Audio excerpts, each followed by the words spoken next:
Let's talk about my top 10 mistakes and things you should avoid in Dynasty mode in College Football 25. If y'all enjoying the content on the channel so far, make sure y'all like, comment, subscribe, man. We got a lot of different things going on. My temple rebuild, we dropping videos damn near every day, sometimes twice a day. So make sure y'all like, comment, subscribe, and drop any feedback down below. Alright, so my first thing you should avoid is glitches, man. Avoid glitches in Dynasty mode, at least for the offline portion, man. Why are we glitching the computer? Like, why are we glitching the AI, man? We're already at the advantage. We are humans. We don't need to glitch the AI to win or to even cheese the AI, especially in Dynasty mode. This is supposed to be more sim. I totally get people glitching or exploiting or, doing whatever in online game modes and then also in like online leagues. If you want to do them glitches, feel free, but I feel as though in the offline you should not be doing the transfer portal glitch or even the visit glitch during the season. Because for what, man? For what? We not here for the cheese the AI. We're here just to have a good, enjoyable, and win the national championship and, get these top recruiting classes from the muscle, not cheated, man. All right, so next thing on my list, it may sound crazy, but avoid 5 stars, and this is for lower programs. I know right here we got Penn State, so not for Penn State. If you're Penn State, if you're a 3, 4-star, 5-star program, you should for sure go at the 5 stars. But if you're starting off as a 1-star, 2-star program, and even some 3-star programs, going after a lot of these 5 stars is just going to be more bad than good, man. First of all, you're not going to be on any other top interest list. We come over here for Penn State, and we have a bunch of 5 stars that's interested in us. As a smaller program, they're not going to be interested in you at all. So you're going to have to, put 50 hours in them and really try to come back into recruitment. And more times than not, you're going to lose them recruitments, man. You're going to lose out on a lot of these 5 stars. And don't get me wrong, they are good players. They're 5 stars for a reason, man. And then also, I don't think people always fully understand 5, 4 stars. Let me quickly explain that. A 5-star player in real life and in this game, the reason they're 5 stars is because they're projected to be drafted in the first round whenever, they decide to declare for a draft in 3 or 4 years. So a 5-star player is only 32 of them. 32 picks in the first round, 32 5 stars. And then for the 4 stars, these are all players that are projected to be drafted in general, man. So these are players that's just, supposed to be drafted. They're good enough to be drafted. So I suggest you go after 4 stars. Avoid the 5 stars at all costs at small programs. And you should only be going after 4 stars, man. And it'll be the same thing. You may not have any 4 stars interested in you, but there's a lot more to go after. And when you go after these 4 stars, there'll be a lot that's not being heavily recruited, and you kind of could just come in and easily win these recruitments. That is not happening for these 5 stars, man. Not anymore, at least after the patch. If you want to go after a 5-star, it's a dogfight every single time, man. You're not winning no easy recruitments for a 5-star as a small school. As a big school, yes, you'll dominate some 5-star recruitment because they're already interested in you, but no. So I believe you should only be going after 4 stars at smaller schools. That's the quickest way to turn around your program. Because think about it like this. Even at a small school, 1-star, 2-star schools, the most 5 stars you're going to bring in 3 if you're super lucky. 2 is pushing it. 1 is, ideal. If you bring in 1, that's probably what most likely will happen. Most likely you'll probably bring in none. But if you bring in 1, 2, you feel good about yourself as a 1 or 2-star program. But compared to bringing in 4 stars, you could legit bring in 10 to 15 4 stars as a 1 or 2-star program, man, compared to bringing in 1 or 2 5 stars. So yeah, go after these 4 stars. Don't go at these 5 stars at small schools. Not at first. Wait until you build up the program, become a 3-star, then start going after some of these 5 stars. And I know it's so appealing, man. So appealing to go after some of these 5 stars, but you gotta resist, man. You gotta resist. The next thing you should avoid is starting players that are capped off young in their career, man. When it comes to their attribute caps, just there's no point of starting those guys. It's not going to get better, especially when you have some guys behind them that will actually develop. So for this, we came over to my Temple rebuild. Quick plug-in. Make sure y'all check it out. The series is going great. Make sure y'all check it out on my channel. We're in year 3, just started year 3. But this is our wide receiver room, man. And this guy right here, Cortez, he jumped up. He was around a 60-something overall last year. He jumps all the way up to a 76 at the player progression. And, after his freshman year, redshirt freshman year, so you would think this is going to be a guy for us, man. He would develop into being a solid player. He's a 3-star, and he's an impact development guy, man. So, development trade's not terrible, but, impact. Now you look at his ratings, and you see he cannot get any better. Let me move my camera real quick, and y'all can see, he has 3 more potential upgrades, and he's maxed out.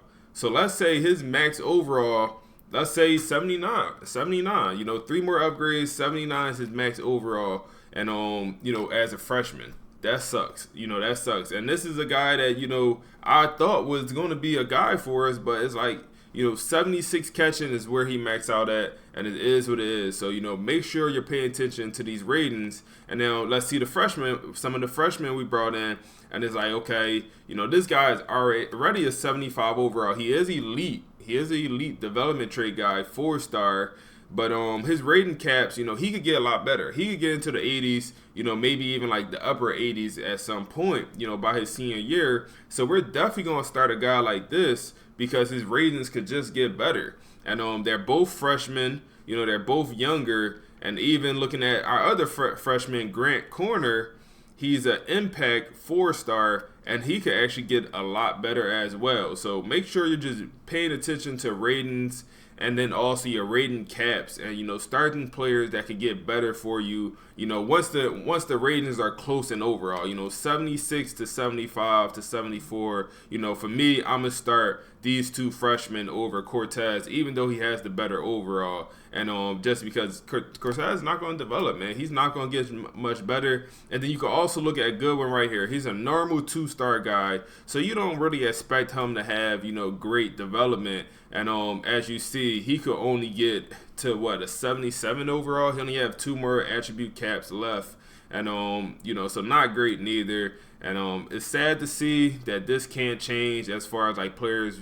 Attribute caps can't really change without, coach abilities. But it is what it is, man. It is what it is. So the next thing you should avoid on my list is over scouting, especially at small schools. So we back on the Penn State file, and you see in the top right corner, we got over 1,100 hours to spend. So it don't really pertain to these big 4-star, 5-star programs. But, when you have 400, 500, 300 hours to spend, you can't spend those hours fully scouting, man. And I'm kind of the mindset, during this first week, the preseason is what they call it. It's probably some of the only times you really should be scouting as a small program, because, especially if you're going after a bunch of 4-star prospects, you don't need to fully scout a lot of them guys, because they're going to be better than what you have regardless. Even if they're, a bust prospect, they're still going to be, come in with a solid overall, especially these 4-stars. They come in around the 70, 74 overall, somewhere in that range, give or take. But they're going to play, man. They could play instantly. And even if they are a bust, they might not develop as well, but they're still going to be a solid guy. They're still going to be a 4-star. They're still going to help with your recruiting class and your program prestige. They're still going to help you out overall. But, so don't waste hours scouting. And even if you partially scout some of these guys, man, that's fine. Partially scouting some of these guys, seeing the few attributes you like. Okay, cool. I'm gonna go after this guy, this 4-star. Once you get into the 3-stars, that's when I think you should do a little bit more scouting, especially as a small school. If you're gonna go at the 2-stars, I wouldn't recommend it, but you probably definitely want to scout some of them 2-stars and only bring in the ones that look really good. But yeah, definitely don't scout the 4-stars, the 5-stars. Don't scout any 5-stars at all if you're a small school. And then the 4-stars, I say it kind of depends, where you're at. But yeah, obviously during the preseason, you want to scout, use all your hours, and that's the only thing you can do. But during the season, you probably really shouldn't be scouting. You probably really should be going after the recruits that you really want to add to your recruiting class. So the next thing on my list is never bring in a full 35, man, unless it absolutely makes sense. So if you press R3 on PS5, you can see the team needs, and you can see under where it says seniors, you can see all the seniors you have, 14. So you have 14 seniors, 14 players are leaving your program.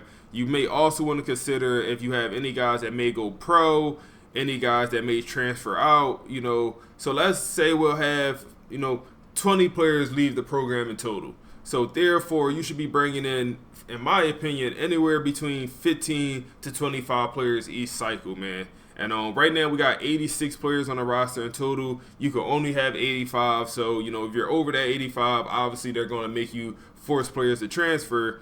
And that's not ideal. If you're forcing 10 players to transfer every single year, that's not great, man. That's not great. Especially as year goes on and your program gets better, because you're forcing good guys, good players out the program that you actually might want to use or could have had played by their senior year. So it's not great. You should be bringing in around, like I said, 15 to 25.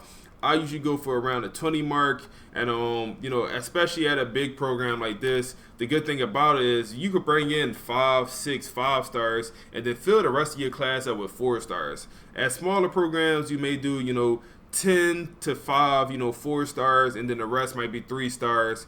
And then I also say leave a little bit of cushion for the transfer portal. For me personally, I use the transfer portal for if any players enter the portal for my team and I got an immediate gap I need to fill, or any players leave for the NFL that I didn't expect, and I need to fill that gap. But I tend to do everything through the high school ranks, and then try to add like just some top guys through the portal or any immediate needs. So if I have like a really good player in the portal interested, really good 4-star, of course I'm gonna go after him. Especially as a smaller school. But I'm not trying to rely on the portal super heavy, and that's kind of how it is in real life. You shouldn't, especially in college football current day, a lot of schools really shouldn't rely on the portal. You should use the portal as, pretty much as a tool essentially, and really rely on that high school recruiting. So just to sum that up, make sure you're going after 15 to 25 recruits, and if you want to add a full 35 to your board, and you want to offer them all scholarships, I totally get that. That makes 100% sense to do that. And but as throughout the year you're narrowing down who you actually going after, I totally get that. Next thing you should avoid is randomly going after recruits, man. Like, you should really look at your roster and see what you need. See what you need to add to the roster. For this team right here, I know I want to add, for me personally, I want to add a quarterback every single cycle. I want to add at least one quarterback every single cycle, just so I know we're good. But for me personally, I like the scramblers. So I see a field general here. I'm gonna tend to go after the scrambler more times than not.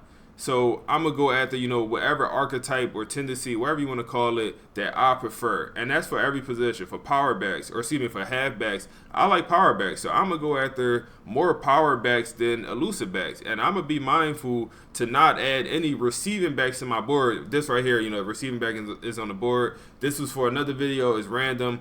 So, but for like when I'm actually doing recruiting, I'm not going to add any receiving backs to the board, because I don't like receiving backs in this game, man. I don't throw to my running back enough to have a receiving back on my field or really on my roster. So I'd much rather go at the power backs and then elusive backs next.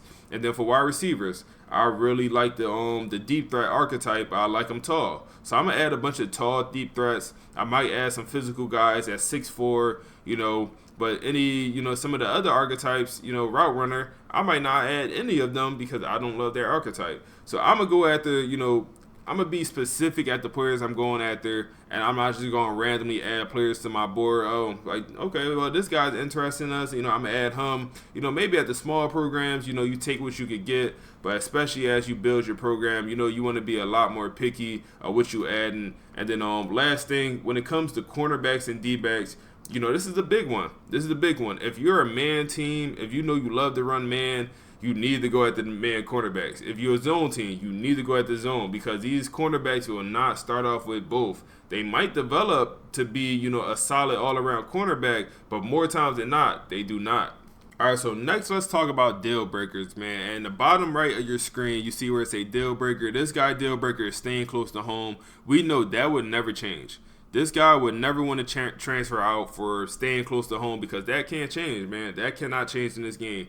Pro potential, that could change. It won't change throughout the season, but during the off season, if we don't have a lot of guys go to the NFL this year, our pro potential may go down. And, a guy like this, we bring him in, and then the following year when our pro potential goes down to a C, he may want to transfer out because he don't like the pro potential anymore.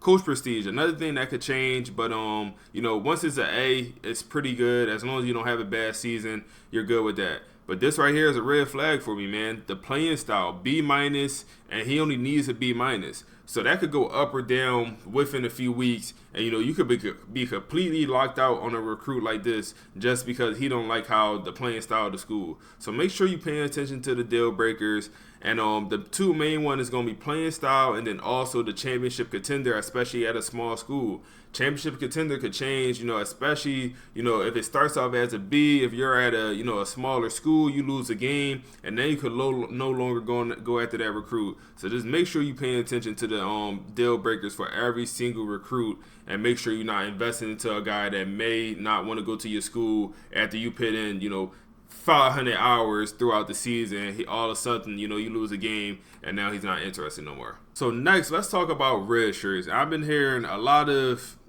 just random stuff about how you should deal with red shirts. And for example, you look at the quarterback room, you got Drew, top guy, 89 overall. You got a freshman, 76 overall. Looks like he could be the guy of the future. You should redshirt him every single time, man.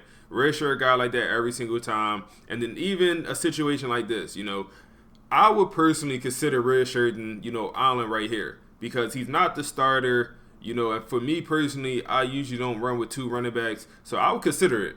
I totally understand if you don't want to, redshirt him, but getting his full potential, by his redshirt senior year, he's going to be a guy, and then he's the backup right now, so I would at least consider it. But the freshman, you obviously redshirt, even the sophomore, maybe not because you don't have enough running back depth in that room.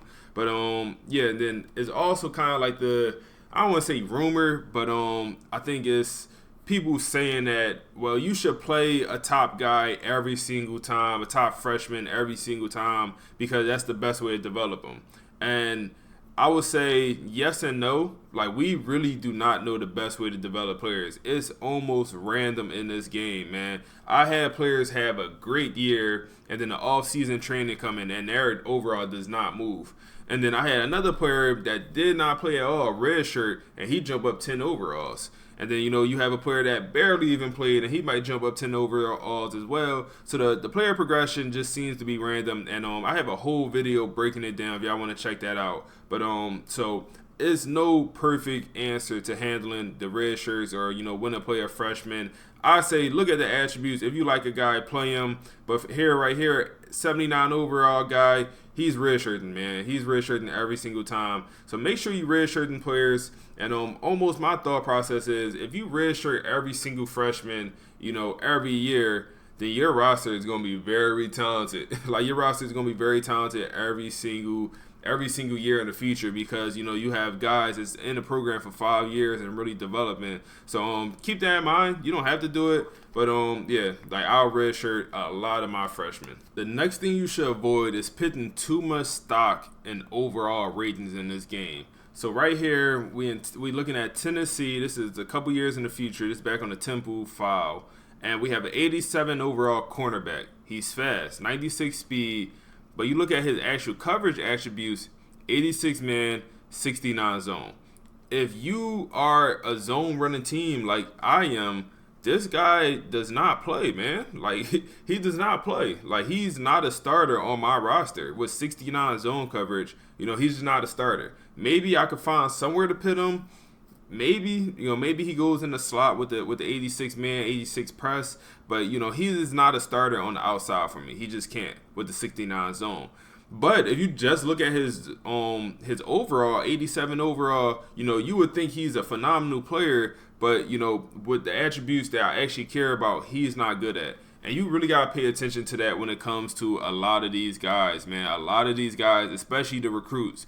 The players that's, currently in college football, EA did a pretty good job of, giving them pretty balanced ratings. But from what I noticed, a lot of these guys coming out of high school, their ratings kind of look like this. A man corner that just doesn't develop zone. So, he's not going to be a well-rounded player. He's just going to be good at, this man, and he will never develop to be a good zone corner. It sucks. It really does. But for me, like, I just got to make sure I pay attention. Who I'm putting on my field, what players is starting, and are they good at what I need them to be good at? If I'm running if I'm running a 3-4 defense and I got 4 linebackers out there and they're all run stoppers, that's no good. That's no good. You got to have some corners or some linebackers out there that could play some zone coverage, that can maybe even play some man, that could be fast. So you got to just have a balance of, whatever defense you're playing, whatever offense you're playing, that, those attributes fit. And then you'll have some players, some athletes, especially at the wide receiver. You might bring in a 6'5" athlete wide receiver, and you look at his actual position, and where his best overall is, it might be tight end, but it might actually not be. You move him to tight end, his blocking might be a 40, it might be a 30, and a big part of a tight end job is blocking. So if you have him out there blocking and it's a 30 and you trying to run the ball and you wondering why you can't run to the outside on your tight end side, well, it's because you got a wide receiver playing tight end, and he's not meant to be that. Even though his overall was higher, he's actually a wide receiver and he needs to stay there, and he's going to be a liability in the run game. So that's just something to keep in mind, man. It's definitely something to keep in mind. Make sure you're looking at the attributes and not just the pure overall of each player. So the last thing on my list, you should never over recruit one position, especially like a position like quarterback. Like, you should at most bring in 2 quarterbacks in a cycle, man. You should never be bringing in 3-4 quarterbacks, even if they're all great. Only one can play at a time. And from my experience, there's not many quarterback injuries in this game. So you're not going to have your quarterback, be out for the season. Like I said, my experience, it's always going to be, the one-offs. But for the most of the part, you're going to have one quarterback for the whole season. So there's no point of bringing in 3-4 each cycle. I get bringing in 2, especially if you have, 2 seniors or something like that. I would advise bringing in, your main quarterback, 4 or 5-star, and then bringing in a 3-star as a backup, or, bringing in a transfer portal guy, something like that. But you should not be bringing in 3 quarterbacks. You should not be going after 3 quarterbacks. I suggest going after one quarterback, really investing in one quarterback and putting in your 50 hours, scheduling visits. And then if you do end up losing out on that quarterback, then go after your second quarterback. And that's kind of how recruiting works in real life, man. You go after your top guy. Once you can't get your top guy, you go after the guys after that. And then even for running back, man, you really only going to have 1-2 running backs play at a time, all throughout the season pretty much in this game. And so I would suggest going after, 1-2 running backs each cycle. Wide receiver is a position that if you're going to go after 3 wide receivers in the class, 4 wide receivers in the class, I get that. Because at times you'll have 4 wide receivers on the field at one time. Same thing with O-line, man. If you're going to go after a lot of O-linemen, that makes sense, man. That makes sense because you have 5 O-linemen playing at a time, so it makes sense to go after, at least 5 offensive linemen in each class. So kind of just putting some logic behind each position you're going after. Same thing with corner. You may have 3 corners on the field, 4 corners on the field, depending what package you in. So you want to bring in a lot of corners, that makes sense. But bringing in, 3 tight ends, that don't make any sense. That don't make any sense, man. Bringing in 3 quarterbacks don't make any sense as well. So kind of just be mindful and, think about, which position you bring it in and how many you want to bring in at each position. And then also look at your team roster and see what you actually need. And just don't look at this. Actually look at the roster and really decide, do I need to bring in a quarterback? Do I need to bring in a center? How many O-linemen do I need to bring in? So really just putting some thought behind it. Man, if y'all enjoyed the video, make sure y'all like, comment, subscribe, man. That's all I got for y'all today. But we on to the next one, man.